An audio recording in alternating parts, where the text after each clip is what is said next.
Hello guys, ഉപ്പും മുളകും പുത്തൻ വിശേഷങ്ങളിലേക്ക് എല്ലാ കൂട്ടുകാർക്കും സ്വാഗതം. അങ്ങനെ നമ്മുടെ ഉപ്പും മുളകും പ്രേക്ഷകരുടെ ഒരു ഹൃദയങ്ങളിൽ ഇടം പിടിച്ച ഒരു വ്യക്തി തന്നെയാണ് നമ്മുടെ സ്വന്തം ലക്ഷ്മി. അല്ലേ കൂട്ടുകാരെ? ലക്ഷ്മി നമ്മുടെ പാറമട വീട്ടിലേക്ക് വന്നാലോ എങ്ങനെയിരിക്കും? അല്ലെ, നമ്മുടെ കേശു പറഞ്ഞിട്ടുണ്ട് ലക്ഷ്മിക്ക് എപ്പോ വേണമെങ്കിലും അങ്ങോട്ടേക്ക് വരാം, അല്ലെങ്കിൽ ലക്ഷ്മിക്ക് എന്തെങ്കിലും ഒരു പ്രശ്നം ഉണ്ടെന്ന് വിളിച്ചാൽ ഞങ്ങൾ ഓടി ഇങ്ങോട്ടെത്തും എന്ന് പറഞ്ഞിരുന്നു. അങ്ങനെ തന്നെ നമ്മുടെ ലക്ഷ്മി പാറമട വീട്ടിൽ നിൽക്കാൻ വരുന്ന ഒരു കിടിലൻ രംഗങ്ങൾ തന്നെയാണ് കൂട്ടുകാരെ നമുക്ക് ഇനി വരുന്ന എപ്പിസോഡിൽ കാണുവാൻ സാധിക്കുന്നതെങ്കിലോ. അങ്ങനെ ഒരു സംഭവം നമ്മുടെ ഉപ്പുമുളകിൽ വന്നാൽ അടിപൊളിയായിരിക്കും അല്ലെ. നമ്മുടെ ലക്ഷ്മി ഇവിടെ വന്നിട്ട് ഇവർക്കൊപ്പം പാറമട വീട്ടില് പാറമടയിലും അവിടെ ഇവിടെയൊക്കെ പോയി അടിച്ചു പൊളിക്കുന്ന കിടിലൻ രംഗങ്ങൾ നമ്മൾക്ക് പ്രേക്ഷകർക്ക് കാണാൻ ആഗ്രഹമുണ്ട് അല്ലെ. പുറത്ത് തന്നെ നമ്മുടെ കേശുവും ലക്ഷ്മിയും തമ്മിൽ ഒരുമിക്കണം എന്ന് നമ്മുടെ കുറച്ച് പ്രേക്ഷകർക്കൊക്കെ താല്പര്യമുണ്ട്. കാരണം മെർലിനെ കുറെ പേർക്കൊന്നും ഇഷ്ടമല്ല. ലക്ഷ്മി മതി, ലക്ഷ്മി മതി.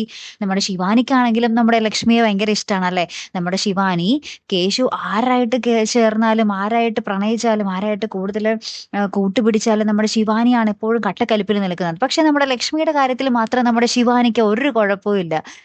നമ്മുടെ ശിവാനിക്ക് ഭയങ്കര ഇഷ്ടമാണ് നമ്മുടെ കേശുവും ലക്ഷ്മിയും തമ്മിൽ ഒന്നിക്കുന്ന ഒരു കാര്യത്തിൽ അല്ലെ കൂട്ടുകാരെ. അത് ഭയങ്കര അത്ഭുതം തന്നെയാണ് അല്ലെ. എന്തായാലും നമുക്ക് കാത്തിരുന്ന് തന്നെ കാണാം കേട്ടോ. നമ്മുടെ ലക്ഷ്മി പാറമട വീട്ടിൽ വരികയും നമ്മുടെ കേശുവുമായിട്ട് ഇങ്ങനെ പ്രണയിച്ച് നടക്കുന്ന ഒരു നിമിഷങ്ങളൊക്കെ പ്രേക്ഷകരെ നിങ്ങൾക്ക് കാണാൻ ആഗ്രഹമുണ്ടോ? ഒന്ന് കമന്റ് ചെയ്തേക്കണേ. എന്തായാലും കാത്തിരുന്ന് തന്നെ കാണാം. അപ്പൊ അടുത്തൊരു വീഡിയോയുമായി വരുന്നത് വരയ്ക്കും ഗുഡ് ബൈ.